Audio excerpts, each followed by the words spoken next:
Hi, and welcome to You've Got This podcast with Kat and Von. We're two qualified mental health professionals passionate about supporting expats in Dubai. No matter if you've just arrived or you've been here for years, whether you're single, married, or a parent, we understand the unique challenges of expat life. Our podcast will help you navigate these challenges by offering real, relatable conversations about mental health and well-being. Sometimes funny, but always real. We'll share tips, expert insights, and personal stories to remind you what you're experiencing isn't a sign of weakness. It's a part of being human, and you've got this. Let's dive into today's topic.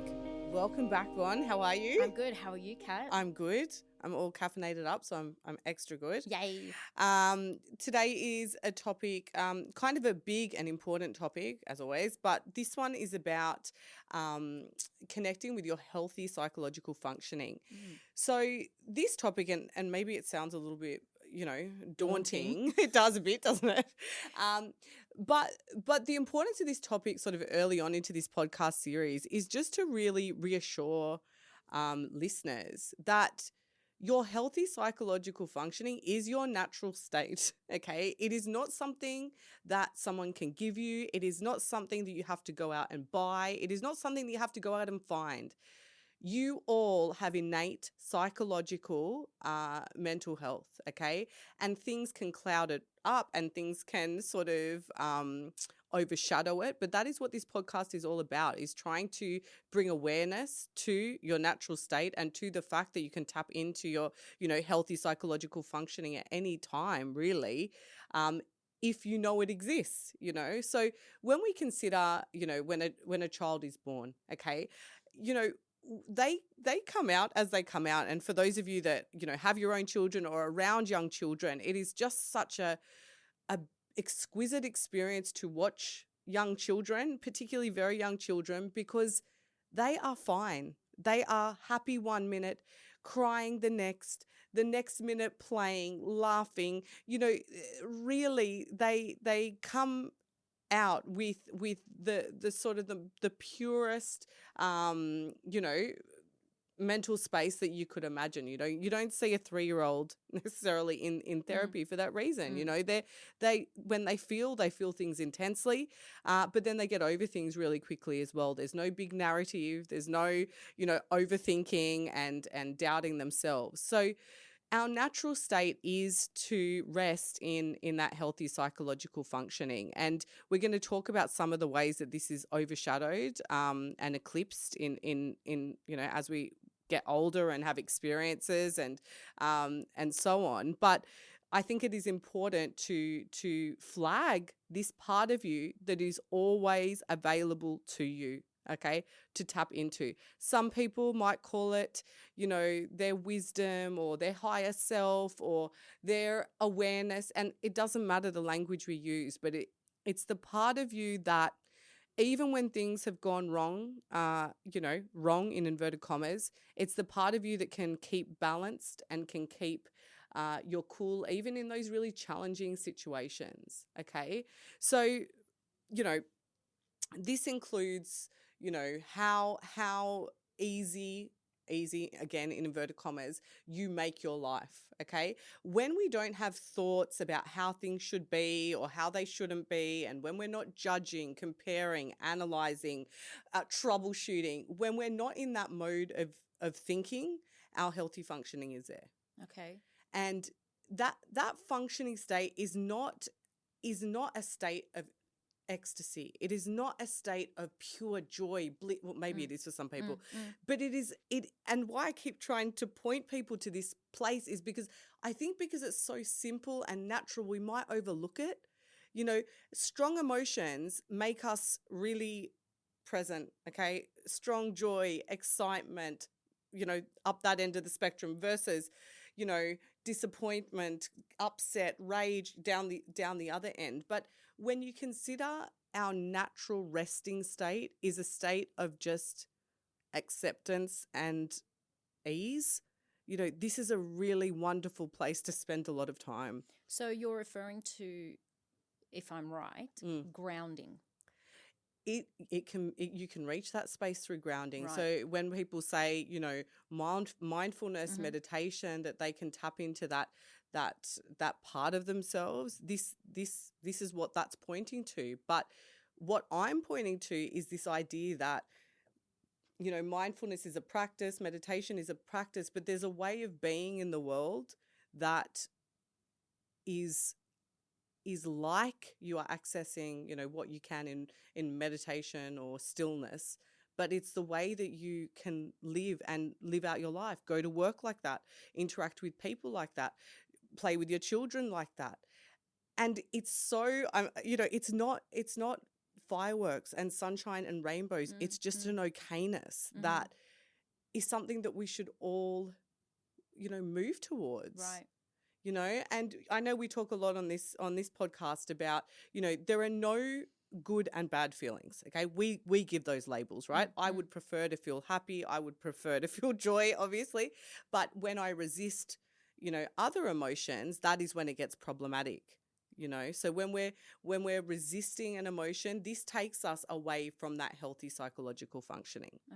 Okay, so this is an idea that, you know it when it's so hard to describe it, because it's not like, you can't describe it like excitement, okay? You can't describe it like sadness. You can't describe it like goodness. It is just an isness, you know, of grounding is probably a beautiful way to explain it. So if I can talk listeners through this now, unless they're driving, if we were to ground into this and try to tap into, and I do this in session just to reground and to reorientate a person that might be distressed or might just be in overthinking mode and need some clarity. You could do that with me. Yeah. You want to do it? Yeah. I mean, I am so overthinking assessments on assessments. Okay, good. You know. Let's do this. That it's just. Okay. So perfect. Okay, and you've just spoken to the thing that clouds up your healthy functioning the most, and that is your thinking mind, okay? The part of you, like we've talked about before, 70,000 thoughts a day. You know, we overuse and overemphasize that aspect of our mind, of our brain, but it is not the only thing that exists for us to tap into. Thinking is great when we need to analyze a problem, work on an assignment, you know, solve an equation. This is all wonderful times and wonderful use of our thinking minds. But when we let our minds run free, and like we say, like your mind unattended is like a toddler with a knife, it can go amok, okay? And so perfect. With your example, I know you're sitting some important assessments with your university. So just to set the sort of context, I'm doing my master's in psychology. I don't know why, but I am. She is. I'm like thinking my life choices. But yeah, you know, when the assessments are due and they're long and they come very fast and they're due yesterday almost, it feels like. Yeah. And yes, my mind is racing. Okay. So let's do this, Von. Yeah, absolutely. Okay, and what we're going to do is we always start like this, but your 2 feet need to be on the floor. Yeah, good. Yep. And why we do that is because this is obviously a more grounded position, and you want to feel like you're back in a chair or leaning against something, your hands hanging loosely by your side, your shoulders are back and down, and you want to breathe 3 times deeply. I'll let you do that. And why why therapists are so interested in telling you to breathe and so on is because this regulates your nervous system. So when we're overstimulated for whatever reason, bringing ourselves back to a state where our body is in rest and not activated and not fight or flight mode is a really important thing. Okay. So once you could do box breathing, or you should, 3 breaths. And we should do a podcast on breath work, we will. Actually, because it is so important. Yeah. And something so important to teach your kids. Yeah. And so when you've done that, and how are you feeling already? Just from like putting Cleansed. it's Yeah. like a new lease on life, right? Like It is a little bit. Yeah, absolutely. And obviously this isn't a magic pill, and I No. don't ever want to say, oh, just go and breathe and you'll be fine. No. You probably No, would be also, fine, but back to what you were saying, it's the simple things. We make sometimes mental health so complicated. and that is our biggest message, because anything that I'm going to advocate and encourage our listeners to do, and anything that I think is applicable, has to be versatile. It has to be easily accessible in every moment, because life is in every moment. Exactly. You know, we can't all be running to the therapist's office. We can if you want, but you can't afford it. We can't afford it even if you wanted to. So whatever tools we're teaching it is so that they're transportable. Okay. So Yvonne's regrounded. Okay. And I can see, I'm with her now, but I can see that she's already, her whole demeanor has shifted completely.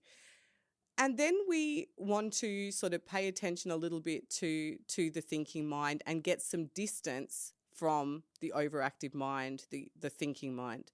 You know, Yvonne is a busy mum. She has 3 kids. She's got a family. She works. She's doing university. Like so many of us, there's a lot on her plate. There are a lot of plates in the air. And okay? we're running this podcast. And this podcast. and the list can continue. And these are all choices. Yeah. And these are all, conscious choices that she's made. Nonetheless, when things can sort of trip us up is when we feel overwhelmed. And what I want to encourage you to notice is that if you are feeling good and okay, what you have on your plate sometimes feels very manageable. And the next week when you're just like, in a funk and, frazzled and whatever, it's not that the quantity of what you have to do has changed, but your headspace has changed. Absolutely. There are times when I know how much I've got on my plate and I just think I'm a superwoman. Exactly. Look at me. Exactly. And right now, when a deadline is nearing and I've got all those things that, yes, are my choices, I'm thinking, oh, God, I don't think I can cope. But you know what you can't cope with? You can't cope with your thoughts about what's happening. Let's unpack that. Okay. So, and this is a really fine line to tread in therapy and in sessions with others, because it can feel like, I might be saying that, that your problem isn't real, or this is not urgent, or this is not important. No, everything you are saying is real, but I want you to tap into the part of you that allows you to operate at the highest version of yourself. You will still have the deadline tomorrow or whenever it is. The assessment is still due. You still have to take the kids to school. You still have to honor all your obligations. But the version of you that is available to you is the version of you that can do this easily in her stride with ease and grace, versus the version of you that is leaning back and resisting what is, and overthinking and overanalyzing and over-worrying and resisting whatever it is. And it always comes back to this. It is. You're absolutely right. It is exactly where, and I know, like yourself, just because we are in the mental health space, I am at the point where I'm over-analyzing, over-analyzing every detail and making it a bigger thing than it really actually is. Thank you so much for saying this, because you know this as well as I do. And this is where we're 2 real humans as well. Oh, absolutely. So yes. even though I know all of this, do I fall into this trap? I do. Yeah. Okay. Yes, of course. Like this is. Of course. But what Von just highlighted there is, if you can think thoughts that could turn up your anxiety, is that possible? Could you think some, like, if I gave you a few more worrying thoughts, could you turn up the intensity of your worry? Absolutely. What would be one of the thoughts that would turn up your intensity? So, on top of that, my nanny has started driving, and she's running my 3 kids around Dubai because they're just doing everything. Yeah. And that, with the traffic that it, is there, and what really then can turn it up to the next level? What? When my kids fight. Oh, yeah. My younger 2. Dynamics. They're okay. like, Beautiful. not twins, but my God, they act like. So what Yvonne just did and what she just demonstrated, and I saw her get agitated as she did this, okay? She turned up the volume of her thinking. She turned it up, meaning why I'm excited by this is that if you can turn it up, if you are in control of turning it up, then you're also in control of turning it down. Perfect. And yes, what you did is you thought something that made it worse. So what do you need to undo it? I need to turn it down, and I need to give evidence as to why that is There's not, another truth. Yeah. There's another story to that. Yeah. And even better, and this is where we're going with our listeners ultimately. We talked about in an earlier episode the ability to dismiss a thought. Okay. This is a natural ability which stops us becoming overwhelmed. Von can sit there and think about this worrying situation, or what is available to her is to simply dismiss the thought, not analyze it, not turn it down, not anything. She could choose when she recognizes it. This is just a thought and I can let it go. And it will pass. And it will pass. I don't need to give it attention. This is right. When she does the opposite and turns it up, she's over-analyzing, she's adding new detail, she's adding more worrying thoughts. Okay. And what I do, and what most of us do, which gets us into that problem space, is we add in imagination. Oh, yeah. We orient ourselves to the future. Correct. Which doesn't exist. We've talked about this. Yes. A future that never comes. That's right. There's only now. You only create the future in the now. Yeah. But yes, I could just sit there and overanalyze that something could happen, but it hasn't. Yeah. So turn it down. Yeah. Right? Turn it down, dismiss it. The simplest thing we can do to get back to our healthy psychological functioning is to dismiss the thought. Thoughts are not facts. Thoughts are not reality. They're real thoughts, but your thoughts are not thoughts about reality. Okay? Reality cannot create a feeling in you. You create a feeling in you. 100% of the time, we are feeling our thoughts. Okay? We are not feeling the real world. And I think, you know what, that is the pivot point of your life. Yeah. The pivot point as in the quality Correct. of the mechanism you use to determine which thoughts and feelings you should listen to and which ones you ignore. Like that is the mantra that I go by. Now, obviously, as we were just talking, there are things that are going on and sometimes you're overanalyzing and you forget that. But if I just say that statement to the listeners one more time, the quality of your life depends on the mechanism you use to determine which thoughts and feelings you should listen to and which ones you should simply ignore. And it is, like you said and like you explaining, you can change the viewing or the doing, as well. How you perceive it and how you respond to it as well has got so much to do with the quality of where your thoughts are, behavior and action. And I think, we talked a lot about, the reason we wanted to create this podcast to begin with is obviously we're passionate about this subject and, genuinely, I genuinely want people to have a richer, more enjoyable experience of their lives, and I know we're doing an upcoming episode just on this very topic, but the way to get there, the quickest way to get back to your psychological healthy functioning is to realize that you can't think your way to mental health. Right. You can't. No. Once you realize that you are lost in thought, you're chasing a train of thought, you are not tapped into your healthy functioning. Okay? We over-rely on a reality, a constructed reality in our minds. We're asleep. When we are lost in thought, we are asleep. We are unconscious. You're in a not. trance. You are in a trance. You are in a story. You are not here. And the moment we realize we're there, look, you've come back now. You're back. You still have the same things to do tomorrow. You still have. But I'm not thinking about it. But you're not.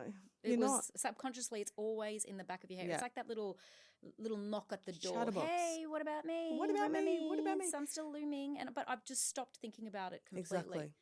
And look at that. And it's, freedom. Yes. Yeah. And I know, like, to most people, it sounds so simple. Oh, that sounds too... Try it. Thank you. Takes And practice. someone said this to me, and I think it's really true. They said, a fish doesn't know it's in water. Okay. Meaning people say, yes, I'm aware that I'm thinking. That thinking voice does not stop all day long. Like, if you are listening to that voice, some people don't even know that that's not really who they are. Like, that chatterbox that is constantly going on in all of us is not the real you. No. This is a fear-based, ego-driven voice that does not shut up. No, just keeps talking. It just keeps talking and keeps finding problems and keeps comparing and keeps analyzing and keeps moving the goalpost. You'll be happy when, you'll be happy when, you'll be happy when, you'll be happy when. We've got all the things that were on our vision board 10 years ago. Am I happy when? Yeah. The difference between the confident, effective people are those that don't listen to them. Yes. That if you wanna know the key to success, don't listen to that voice that says you can't. Yeah. Don't listen to the voice that is providing a constant commentary on your life. Yes. It is not the real you. It is not. And I'm going to leave it there. It's a big episode, and it's something that I want people to reflect on. Absolutely. And regrounding does not need to be done as a partner. I mean, you can if you want to, but it is something that you can do anywhere, anytime, and you will notice in yourself an instant relaxing into you. Thank you, Kat. Thank you, Von. This has been another episode of the You've Got This with Kat and Von podcast. For more information, visit our website at you'vegotthis.ae, where you can find the show notes and many resources to help support you in your well-being. Or follow us at you'vegotthis.ae. We welcome your comments and questions, so please reach out and be part of the conversation. If you want to support our podcast, please share it with people who might benefit from it. We hope you enjoyed this episode, and we invite you to join us again. And remember, you've got this.